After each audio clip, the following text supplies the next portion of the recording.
The Toronto Maple Leafs are on a 4-game losing streak.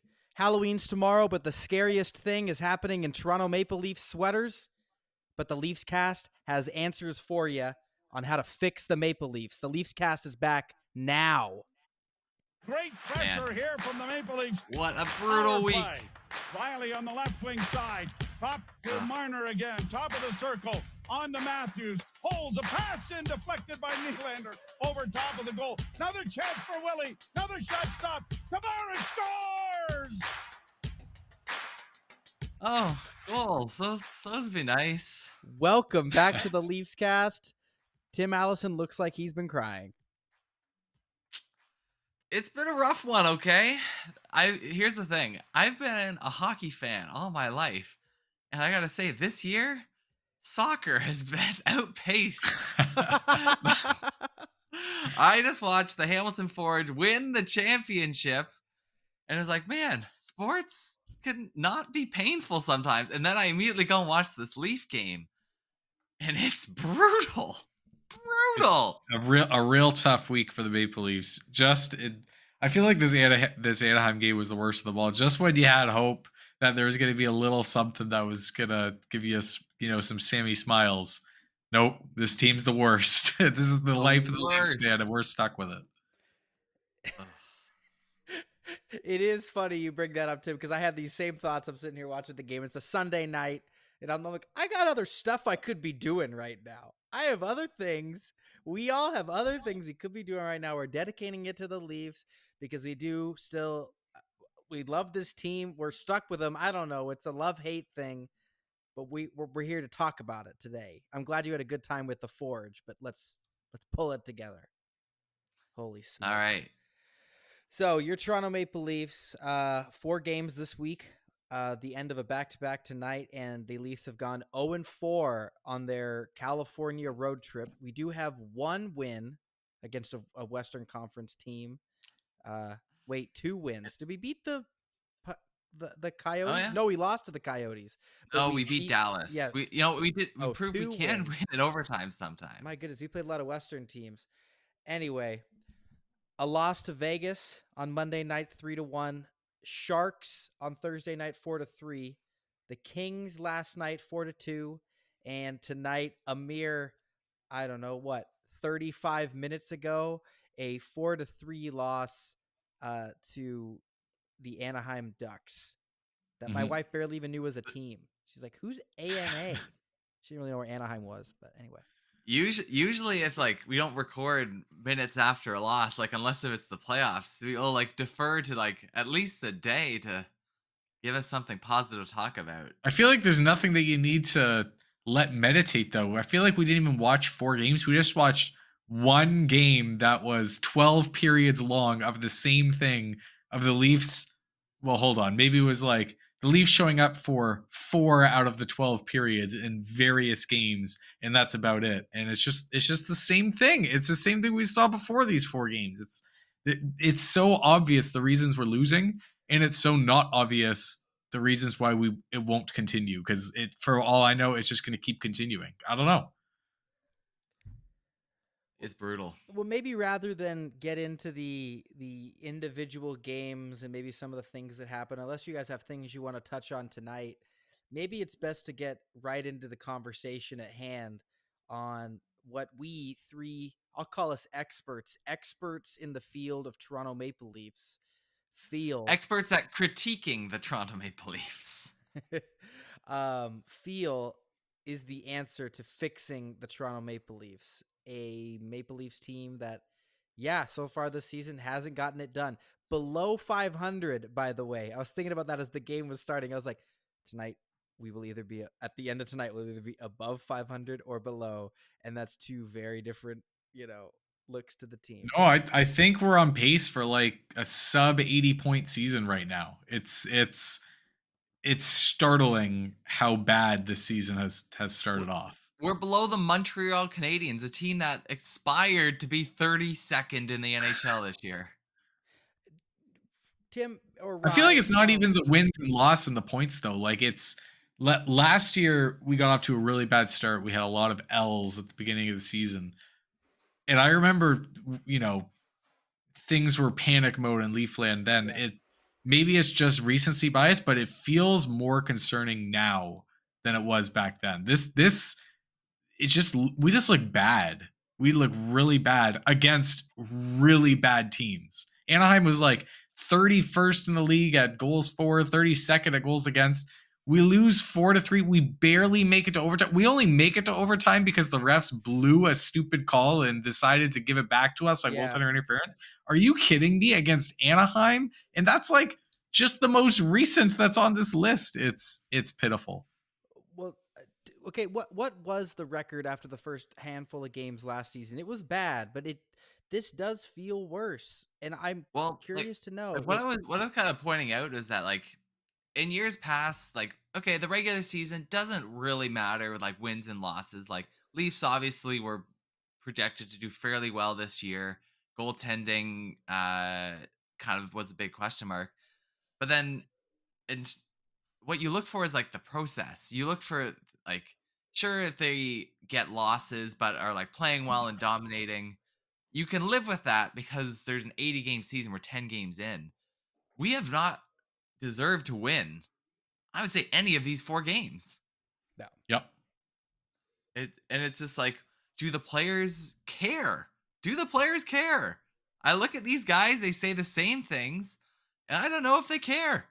It's tough to even like pick something to blame because there's several times there's several forwards that you can kind of point to and say we didn't. Oh shoot! Did I just lose you guys? Nope. Nope. You're still here. Oh, my Not the cat cat? just attacked my house and closed everything on my screen. Right as Brian was getting going. She's frustrated too. Yeah, she's losing it over here. No, there's several forwards and several times you can point to them and just say like, what the heck? Like in this last game against Anaheim, Mitch Marner's the obvious one. You just say like, what are you doing? Like, why are you making these plays? The defense, I would say, is the most concerning of all of it. It's just top to bottom looks horrible. And goaltending, clearly there's a reason why we brought in both Murray and Samsonov, because Kallgren is like what 0-4 to start the season, and like it's looked okay, but clearly he's not the kind of guy that you could rely on to start many. He's an okay third goalie, but he's a third goalie, and this is the kind of game you can't be letting in 4 goals to Anaheim. I'm sorry, I don't know. It's just I was gonna say, top to bottom, it's flawed. I'm not sure if he's played 4 games be 0-4, but his goals against average is certainly around 4. Mm-hmm. You know whose goals against average was darn near 5? The goalie that the Leafs lost to last night in LA. Yeah, that's true. And he had like an 8.47 goals against average. That is below AHL level. And usually these kind of guys turn into like the Vezina mode and like they steal the game from the Leafs. We've seen that a lot. He just like had to show up and stand there and it's like, oh, let's shoot it at his chest. Surely that will work this time. Yeah, I'm not sure Shelley made one high danger save tonight, or really has so far this season that I can think of. That's pretty grim. I don't know. I mean, Shelley's not that much of a concern because you shouldn't be relying on Shelley to do things moving forward, right? It should be Samsonov. Eventually, it should be Murray. If Samsonov is your biggest problem, you're in pretty good shape. Or sorry, yeah, if Shelley is your problem. But like, I don't know. It was weird that Shelley started 2 of the 3 last games. Like, how concerned are they about Samsonov and his health? Like, why is Shelley getting these starts? I don't know. It's just annoying how endless this pain is. Like, it's just so repeating. This team, man. This team. I mean, we're kind of all over the place, but like one thing I want to point out for Shalgren, like I think they mentioned that Samsonov is maybe feeling a little under the weather, which is maybe why they're going with him. But like looking at the standings, you say like, all right, this is a game that we can play Shalgren for. Like we haven't talked about like looking ahead, but like the Flyers actually doing well this year. I think they're in 5th. Bruins 1st, Hurricanes 6th, Golden Knights 2nd. It's like we have hard teams coming up. So it's like I understand that they play Shalgren now because like, oh, it's lean on Samsonov heavier later. But the Leafs, like, it seems a lot like part of me says that, oh, it's just they don't have their mojo and they need a win. Like looking at them tonight, the last 10 minutes of the third, they look terrified Yeah, it of was the Anaheim laughable. Ducks. Of the Mhm. Anaheim Ducks. All right, let's tighten up here. Let's Yeah, bring it back. it's And raw. things are grim right now, but what the team needs our help right now. And as Maple Leafs experts, what can the what how do you fix this Maple Leafs team? There's a lot of season left to go. Right now, I mean, Tim's right. They're in the Bedard sweepstakes. Or they're shaping up to be there. But Bedard's looking real good. what do you guys have prepared? All right, well, I'll hit you guys with one. And I wrote these before tonight's game, which is kind of funny because Keefe did exactly this thing, and I'm going to suggest that maybe he just keeps doing it. And I'm just saying to keep switching it up and keep messing with the lines until you find something that works.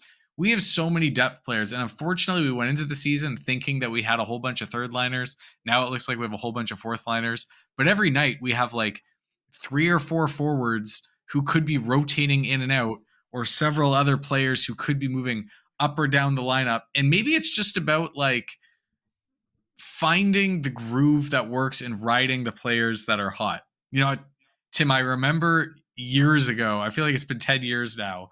It's like the first time that we did a hockey pool and there was no restrictions on how many players you could like bring up or put down. And all Tim did was just like every week he would reevaluate and pull up like, oh, this like random player who's just like a rookie who no one's heard of is all of a sudden really hot. I'm going to put him on my team. He's only there for 3 games. And he sends it back down. He made like 40 something changes that season. It just like destroyed everybody picking these hot players. I feel like that's what Sheldon Keefe needs to do at this point. Just like figure out Wave what Austin works, Matthews. No. figure out who's going, who's not going. If even like extending to the top players like Nylander or Marner, he benched Marner for like half the third period, and that didn't work out so well. But like, just if they're not going, sit them. If they're going, play them and play them higher. And like, there's lots of guys you could do that to. You could put Mulligan and Robertson on the second line. You could put Bunting or Kerfoot on the first line. You could put Simmons or Reese or Kubel on the fourth, Camp on the third or fourth. Even with like the defensemen, with like you could go Geo Hall, maybe like Riley Lilypad when he comes back, or Geo Brody, or like that. And even in net, there was always the plan with Murray and Samsonov to be switching it up. So maybe it's just like none of this set lineup. Stop trying to find the right thing. Just whoever's going, put them in and see what happens. I don't know. You know what I mean though. I do. I don't know if that's the solution. Like, I think Keefe tried that tonight. Like, tonight's lines, like, we haven't talked too much about the details, but they were some of the weirdest lines like we've Ever ever seen. Like, seen? even like just total all over the place. You can tell like it almost looked like desperation lines of Keefe trying to find something what's worth, but that works. But really, it's just like I saw a stat like 5 players today were on the ice for 2 5-on-5 goals. It was like Matthews, Marner, Bunting, Riley, and then Justin Hall. We've talked a lot about Justin Hall, but those and those other 4 names though, it's just like it's not the wing. It's not the winger on Matthews and Marner's wing. That is the issue. That's gonna be whether they go or not. Like I don't know if they're healthy or if they're not healthy. If they are healthy and they're just in a funk, it's just like At the same time, though, Tim, it can be the winger that's on the wing that makes them go. Like we started off last season with Nick Ritchie on the wing with Matthews and Marner, and they sucked for like the first 15 games. And then Bunting found a groove, and he went up there, and all of a sudden Matthews and Marner were fantastic. And chicken or the egg, is that because Matthews and Marner came out of their funk, and it was just so happenly right when Bunting got there, or is it Bunting that gave them a spark? Like you don't know until you try. Maybe Robertson with Matthews and Marner is the greatest thing ever, and it's even better than Bunting with Matthews and Marner. And right now, it's not working. So I'm ready to say like, okay, next game, Robertson, Matthews, Nylander, second line. Like let's just keep shaking something up until something works here. It's easy to say like, oh, let's blow the whole thing up and make lots of trades. If you're not going to make a trade, then like let's figure something out and let's find something that works with what we have, because we have lots of pieces and we know they work. We've seen them work in previous years. It's not like they're bad players now. Maybe it's partially staying the course, partially finding what's going to be hot this season. I forgot to mention off the top. Yeah, the crazy lines tonight. A thought I had, I don't have the stats here. The Maple Leafs iced William Nylander as the center of the third line. Have the Leafs ever actually won a game where William Nylander was tasked with playing center? I don't think it's ever happened. And I remember I actually thinking thought that. that line was pretty good. I kind of liked the Nylander, Mulligan, Robertson experiment. Like defensively, man, they were awful. If it was ever in their end, it was just over. But like in the offensive end, they were kind of flying around there. I didn't mind it really. I don't know. I just don't think the Leafs have ever won a game with him there. I mean, usually they go there in their moments of desperation. That's They true. go to the well. Okay, so an argument against what Ryan's saying here though is that's kind of what they did tonight, and it did not work out. Like the Leafs need to win games, um, and I know like even with the lines that they started out with tonight, things were getting moved around. Like Morgan Riley technically played the right side. That was where he was Mhm. iced right next to Sandine, and it didn't work out. So like I know you're saying let's ride these hot hands, but like I don't even know who the hot hand is. Like I guess it's Nicky Robb, who's looked like good. He's looked good. He hasn't looked like great, but he's looked good. And I think he can Maybe help like out that the top line. But besides that, I don't know who this spark is because Bunting's like whatever. Yarncruck is whatever. Like there's just it's all these fourth line guys. I don't see any of these guys. I don't see it. I just don't see it with this group. That's yeah. that's And Okay, well, unfortunately, like we don't have like looking at the Marlies, we don't have anyone that's like waiting to come up. Like I guess there's Matthew Nyes in college, but like Robertson was that guy. He was the spark. And we've seen pieces of it. Like it looks like when he plays with like one of the big four, he can kind of get it going. But I think it was last year where he was playing with like Yarncrook and Enval, and like I don't think I noticed him the whole night. And it's like I don't know. but you don't need like the next rookie sensation, Nick Robertson. Like we didn't have. I don't think we had Kubel playing tonight, or like as much as we hate it, Simmons or Clifford are sitting down there. Like there's other NHL quality players that are in our system that you could just like bring up, and maybe like you don't want Simmons playing 82 games, but if he's hot for 3 games, get him up there, and then when Kubel needs a turn, get him up there, and like I don't know. But if you guys don't think that's it, and you think there needs to be something else, what's your suggestion? I don't see you saying anything over there. Well, I'm just in a disagreeable mood. It didn't matter what you Clearly. say. Tim was I crying say like earlier. that's He's been ridiculous. crying. We won't admit it. He was What crying. do you got, Steven? What's yours? You guys aren't gonna like this. I think it's time to relieve Sheldon Keefe of his head coaching duties of the Toronto Maple Leafs. I think it's time. I think That's the elephant in the room. I think it's That's like time. I I I don't remember what I said after game 7. I might have said it after game 7. I think there was an argument. There's been an argument that this could have been there's an argument to be made that this could have been done many times in the past. And there's a lot of season left. I don't know who the person is that replaces him as head coach. you. You think the players have quit on Sheldon Keefe? I think I look at like Austin Matthews, who's looked, fine, right? To like if he's a 10, normally he's around a 7 or 8 right now. And he needs the motivation to get himself to a 10. He was a 10 last year because he worked really hard, right? And he scored all these goals, and he was a horse out there, and he's not being motivated by Sheldon Keefe right now, right? Like that's for sure.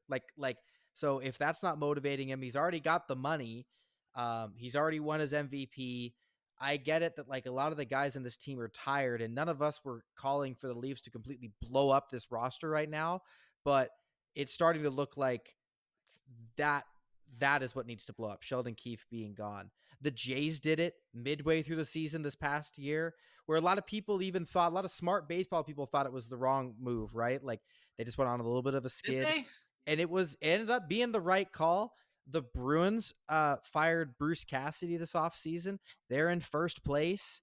The Vegas Golden Knights do it every couple of months. It works out well for that. No, but They missed the playoffs last year. it And the Jays were like 1-9 on their streak. We're not quite there yet. Well, they play a game every single day. If the Leafs played 10 games this week, they would have lost 9 of them. Yeah.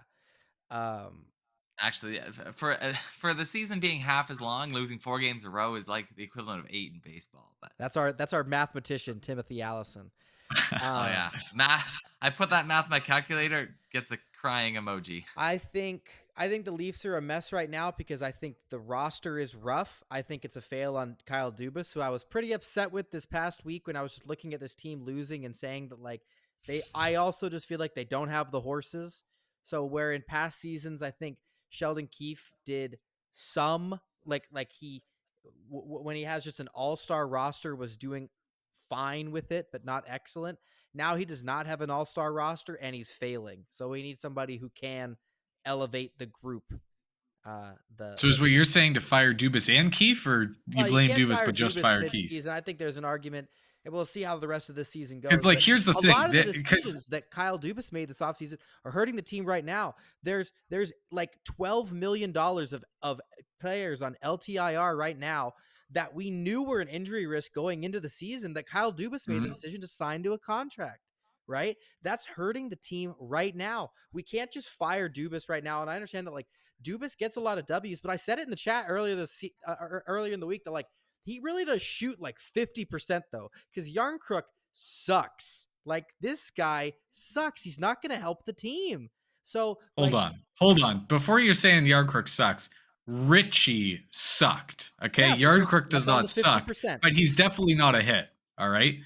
All the same, Kyle Dubas is not hiring the next coach of the Toronto Maple Leafs. So if you fire Sheldon Keefe, it's because you are replacing him with like an interim, like Manny Malhotra, someone who's already on our bench just to step in and do it until the end of the season. Then Kyle Dubas will be let go. If Keefe is gone, Dubas is also gone. So Dubas is then gone at the end of the season, and a new GM comes in to pick a coach. If you fire Sheldon Keefe, you're basically writing off this season. It is absolutely the wrong decision to make.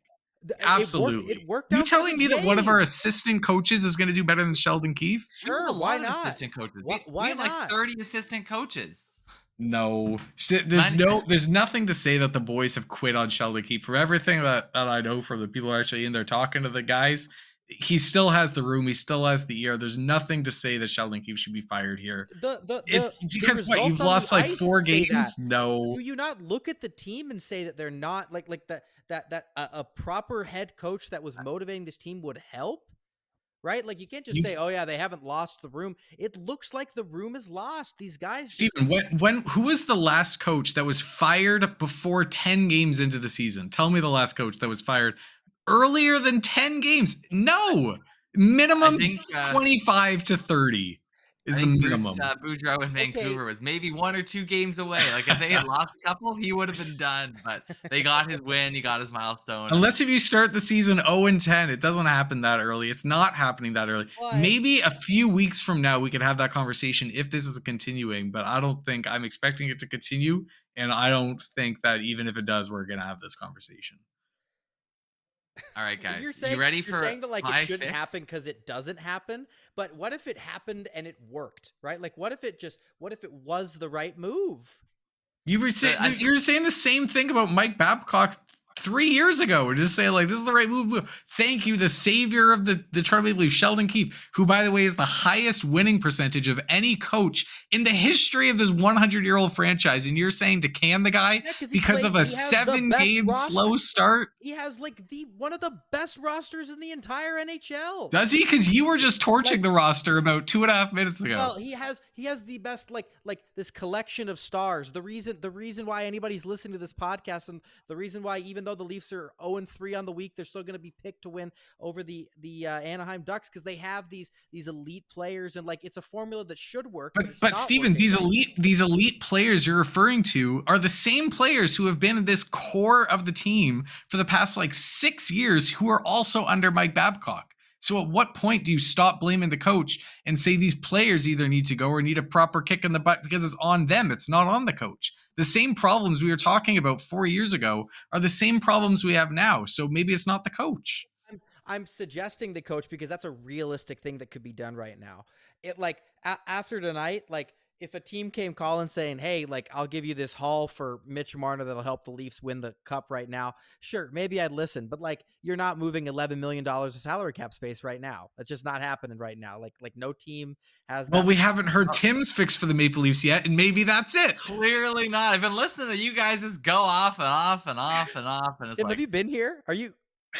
I know, like, he's like, "Should I just interrupt or do I just let them go off?" It's like, they He's need just to blow playing on his off. calculator. Ryan and I are not brothers anymore, and I Oh, redact everything divided. said in the past podcast. Dead. I Um, hate both of you. I think what the Leafs need to do is win. Oh, That's Oh that's boy. the that's the cure to fixing the Leafs. I look at this team, they have no confidence at all. We know, like, for years that the Leafs are the most mentally fragile team in the NHL. We sometimes fool ourselves thinking we're different. We're not. These guys have, like, the mental fortitude of a paper bag. Mhm. And that's why, like, we saw it with the power play a couple years ago. They get in their own heads and they're brutal, brutal. And like, I don't know if they need to, like, don't know what these guys need to fix it in their minds, but I don't think making these huge decisions like firing Sheldon Keefe is a way bigger decision just than a regular team firing a coach because of that relationship with Keefe and Dubas. Keefe is Dubas's guy. He's been his guy like all these years. Their fates are tied together. Like, there's a reason Kyle Dubas's contract expires the end of this year. No extension at this point. They're saying, like, you have the reins to the end of the year. Whatever happens, then you go. Kyle Dubas will not fire Sheldon Keefe before Thanksgiving. So what do you If what are you saying, Tim? Just like let it play out, let it fix itself. Don't make a change. Stay the course. don't make a radical change. So if you want to trade some depth guys for other depth guys, like shift around the deck chair is fine. If you want to trade Justin Hall for a bag of pucks, I support this. If you What if want it's a to, half full bag of pucks? Like what if you just get like 3 or 4 loose in the bag at the end of practice? they sell if them I for a saw dollar. Steven Douglas on the blue line of the Toronto Maple Leafs instead of wearing that number 3 jersey, I'd say, like, all right, the bar is low. It's there's been some rough ones. There's been rough ones, which is brutal because, like, we talked before the start of the year, like, all right, it's got to be Hall that goes, right, and it was only like injuries that delayed this decision of when to pull off the trade to make us cap compliant. And now Justin Hall has, like, maybe he wants to stay in Toronto, and he's like so terrified of being traded. He just said, like, I'm gonna make it so no team wants me. Well, you succeeded. It's so as much as it sucks, because it does suck, like, the Leafs are fun. I think I go back and look at past games and it's like, is that what happiness was like? Can I watch the Leafs and be happy? Because it's it's been a while. It's been a while. You're not wrong, Tim. Like it's this team set franchise records last year for how good they are. And we're largely similar. Like we're not losing because we have Yarncrook on our team instead of like what Kasha, who was in the IR for half the season. Like it's still the same team. It's still the same Austin Matthews and Mitch Marner and John Tavares out there. And Like, I wonder if, like, Matthews is just on the Hart Trophy hangover. Like, he went all out last season. He wanted that record. Like, we saw, like, he wanted 60 Yeah. goals. That number mattered to him. He would go out each game and say, like, I'm going to be the best player in NHL history and, like, dethrone McDavid. And each night that was his mission to do that. I mean, that if he he did that. still doesn't have that hunger right now, then he's a weenie. Like, give me a break. This is your job. He You're does getting have it. paid like $12 million a season to go out and do that every year. What do you think that we're going to give you the season off? I don't know. I struggle to believe that someone like him, someone who's that competitive, even is capable of that mindset. I don't know if I buy into that. Well, I mean, but even you looked at last year. Last year, we didn't get off to the start we wanted. Mitch Marner did. We might forget he didn't get going until after he was injured and Christmas. He got like 90% of his points between Christmas and April. Like, these guys maybe are just slow starters. I don't know what their off-season routine is. Playing just hanging out with Bieber all day. But these guys, like, maybe we always used to say Matthews would dominate in October. Man, it's getting old. He needs to take a while to get out of bed, maybe. I don't know. But, like, I wouldn't overreact to a bad road trip in which a non-NHL goaltender, like, we like Shelley. He's a good guy. He's not an NHL goaltender. Sometimes you think the Leafs, like, oh, let's rally around this not great goaltender and play more carefully. No, Maybe the Leafs just hate Shelley, but they give him Like give they him ever no did that with Hutch. We've never done that, Tim. never done that. Other Other teams teams do do. that. We don't do that. Yeah. But like, I would not overreact to like these games that are bad. Like, and he hasn't been losing us games. I'd say our top players are losing us games. But at the same time, Chalgren's not stealing us any wins. So let's not turn the ship around half on fire.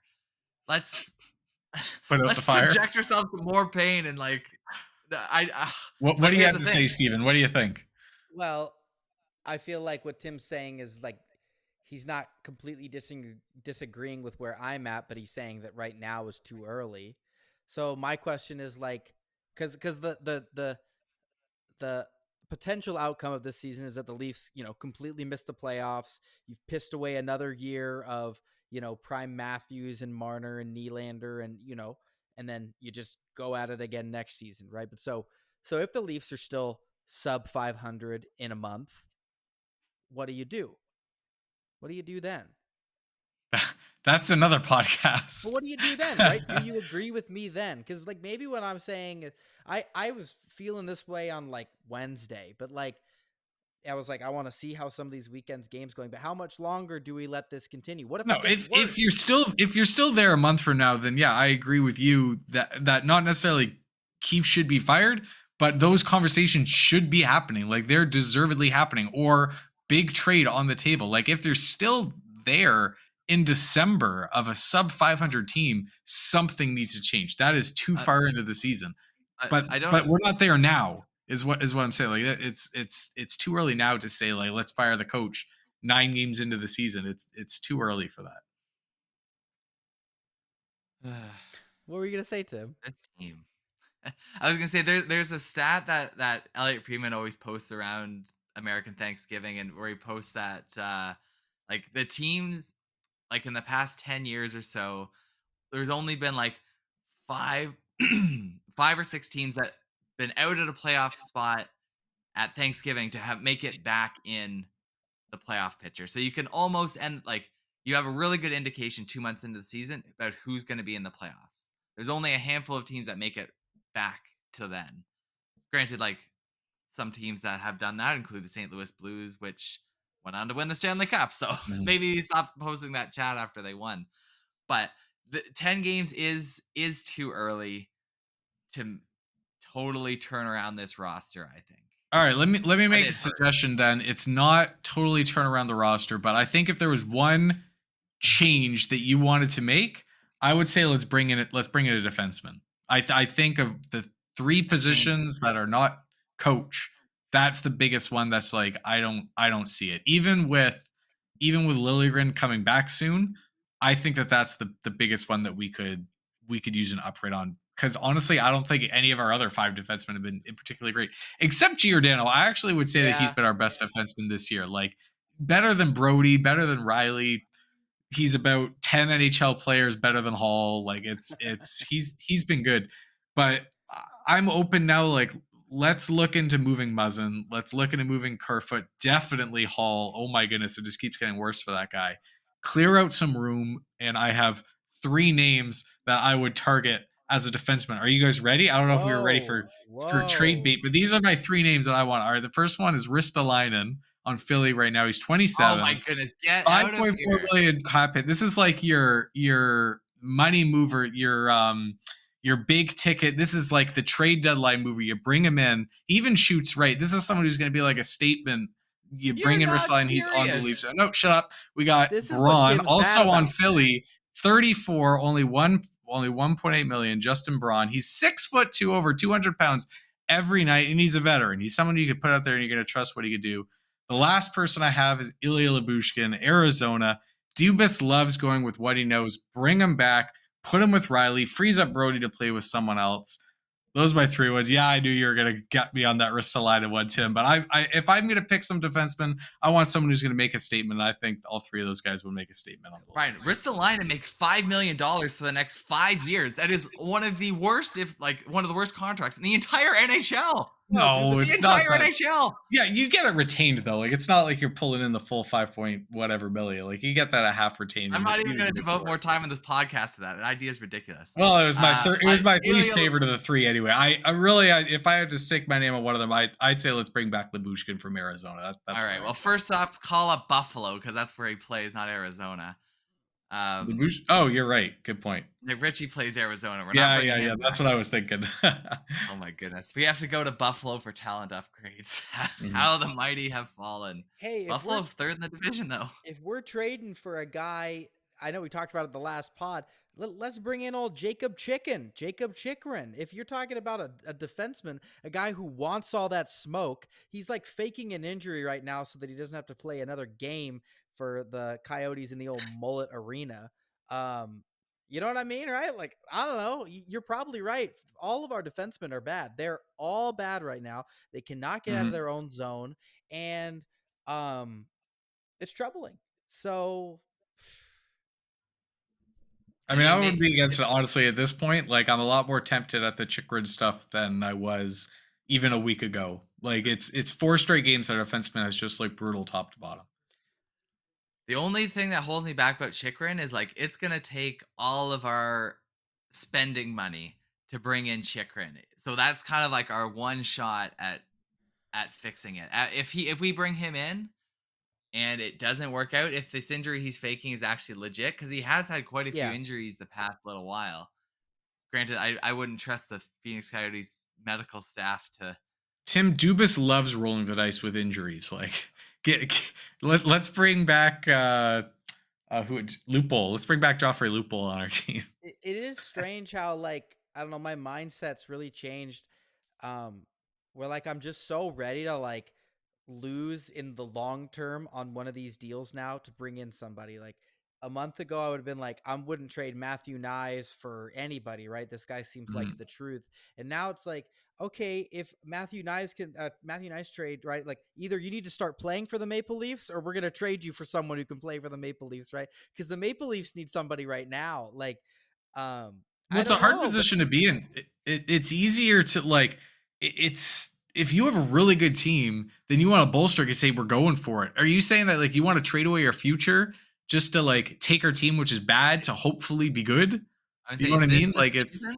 well, that's what I'm saying. Like I don't know because I want to think it is the season. And it should be the season, right? Because you've got all these guys and they're in their prime. Like, are we gonna feel better about the Maple Leafs when Austin Matthews is 28 or something like that, right? You know, and like I don't know. Like it feels like you do need to go for it this year, but um, right now the team's not showing you that they necessarily deserve that. These are all like conversations that like it's early to be having them, but like Tim said, it can get late pretty early. Like November, American yep. Christmas is close. I can smell the turkeys. That's what they cook here, guys. Turkeys. Well, Ugh. do you guys got any others? I feel like we went over like some of the big ones here. No, that was mine. It was a very frustrated one. Was just the Keefe conversation. Mhm. Um, Yeah, and I don't know. I I don't know what the solution is. Like Keith tried calling out his elite players, and I mean, maybe the elite players started whining behind the scenes, so Keith had to come out and backtrack some of his comments. Or so, does the carrot work? you know Maybe what the stick doesn't work. I don't what'll know. be interesting.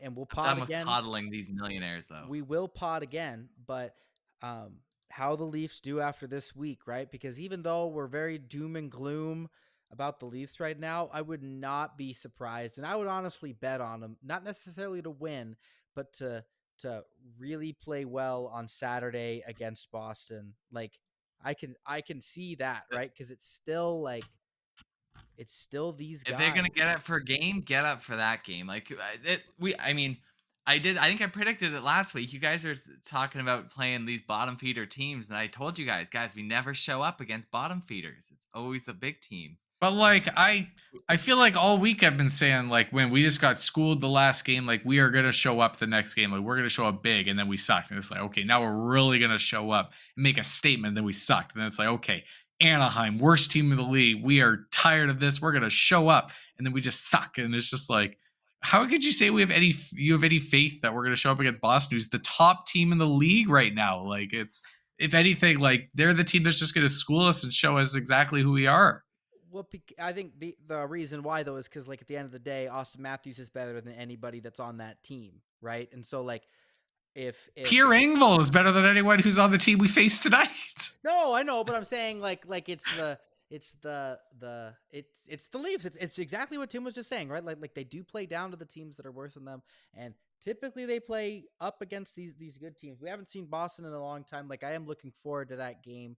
But Mhm. then if the Leafs go out there and just lay an absolute egg, like then it's like it looks, I don't know, things just look even worse, I guess. If that makes any sense. I know we literally just lost to the worst team in the league, but like we'll know even more about this team after the Well, next two well, this games. game in Philadelphia, or rather, it's in Toronto, but against Philadelphia on Wednesday this week is really important because we have following that Boston, and then the day after that is Carolina.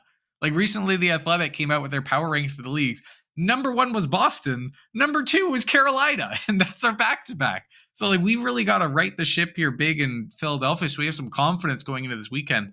But we're not going to be looking at a 4-game losing streak. We're looking at a 7-game losing streak. And then you can start talking about firing Keefe. Shelley. I want to see how we do with Samsonov and net. Uh, Not that I'm scapegoating Shalgren, but like I've been a fan of the Leafs long enough time to know you never make decisions about the team when you have a not reliable goaltender in net, because it has ripple effects throughout the rest of the team, and no one plays the way they're supposed to when you don't have faith in the guy behind you. The mistakes the Leafs are making, though, Tim, are in the neutral zone and the offensive zone. Just giveaways. And it has nothing to do with the goalie. It's just It's poor sloppy. decision making. It's sloppy plays, not thinking. It's like the problems are top to bottom, like everywhere, every player. I even thought like Matthews looked half decent in this Anaheim game. Wasn't enough. He finally got like a couple goals this week. I still think there's something wrong with the guy. He's just like he's not looking himself. It's I He's don't know. I feel certainly like not dominant. we've just been glum and miserable for 42 minutes now. I don't know how much longer we want to do this. No, I think that's a good spot probably to end the pod. I feel it's good we don't have a game for a few days. Leafs will get home, right? It's been a Mm. long trip in California. I've never been to California before, but after this week, I have no desire to go. It seems disgusting. So, So what's your guys' keys to the week? What do you want to see this week that's gonna make you happy? What is it? hmm. I'll probably watch some of the Forge celebration. Oh my goodness! Shut up, Tim. I'll go first. I'm gonna say Timothy Liljegren is gonna come back this week. He's gonna play his first game against Philadelphia. I think also Jordy Ben will be in that game. It'll be a new look deep D group, and I think that that's going to help a lot. A lot of our problems have been our D not able to get out of our zone. I think it's just going to be like all new pairs. I wouldn't even be surprised if we see Timothy Liljegren on the top pair with Riley. Just like I don't know. I think it'll look fresh. I think it's going to rejuvenate the group, and I think that's going to help. Timothy Liljegren's going to save the day. That's what I'm thinking. Shake things up. That was my option number one. I hope that Herdia is very well intact, throwing him in there his first game back, top He's, pair. he's played a Save couple the of games with the franchise. Marlies. It's not like he's just come off the hospital bench Oh, and yeah, there he you're goes. right. Like they've been taking his time, and I think he would have played one or a couple of the games in this road trip, but they're in California, so I don't know. Coming off the hospital bench. I'm imagining like all the players that come in their cool suits, and then here's Timothy Liljegren in Just his like ripping gown. the IV out of his The wrist and like, IV. get me out I'm there. sticking to the IV.